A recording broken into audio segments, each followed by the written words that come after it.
I'm Sebastian Bellare, and this is Yellow News. Have you ever thought about why some people fight for their own rights, such as Gandhi or Marco Polo? The production wanted a special program today for one of our non-violent icons on history of American progressive. I'm talking about Martin Luther King, an important leader in the African American civil rights movement. Born in Atlanta on 1929, he received the Nobel Peace Prize on 1964 and died 4 years later at the age of 39 years old. But who was really Martin Luther King? What did he do for the black people, right? Why is he so important for our society nowadays? Our production prepared a video for the end. Martin Luther King Jr. was born on January 15, 1929 in Atlanta, Georgia. He was a middle child of 3 kids. Martin Luther King Jr. attended segregated schools in Georgia, graduating at the age of 15. He enrolled in graduate studies at the Boston University, where he met Coretta Scott and eventually married her. 4 kids were born from this marriage, 2 girls and 2 boys.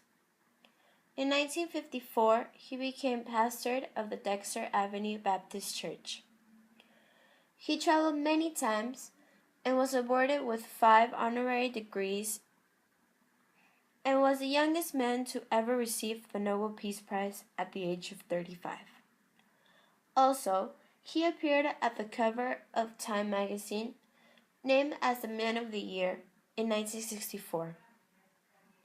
Throughout his life, he was arrested 20 times. And finally, he was killed by a gunshot while he was at the balcony of his motel room on April 4, 1968, at the age of 39.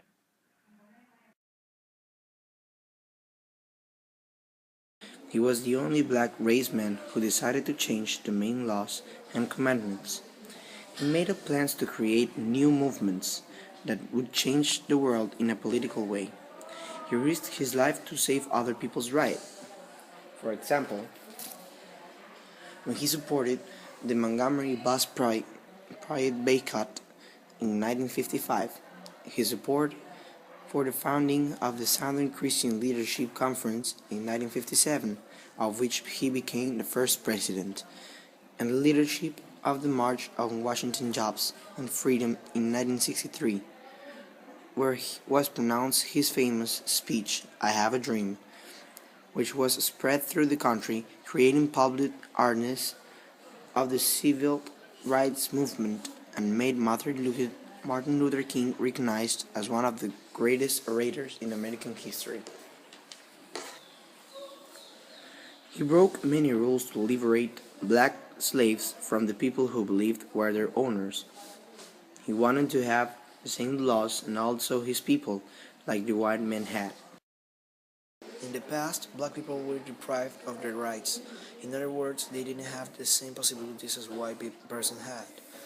They couldn't have the same education. They went to a different school that only black people goes. They couldn't take the same bus as a white person did. They couldn't enter to the hospital that had white persons inside, etc. Martin Luther King Jr., who rebels against these issues, he wanted to receive the same respect as a white person and to be considered as a normal one.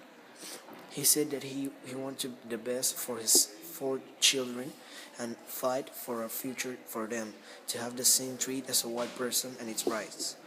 Without Martin Luther King and his rebellions, these things as the school, hospital, buses, division, etc. would never disappear, and racism wouldn't stop in a certain quantity. Obviously, racism is still present in our society, but it has reduced a lot. A clear example is the United States President Barack Obama, and an American person is a leader of a nation, a proof that racism has disappeared in great part. Thanks for all the heroes that fights for their rights and risk their own life for their people as Martin Luther King did. Thank you for that report. Well, that was all for today. Thank you for watching us and have a good night.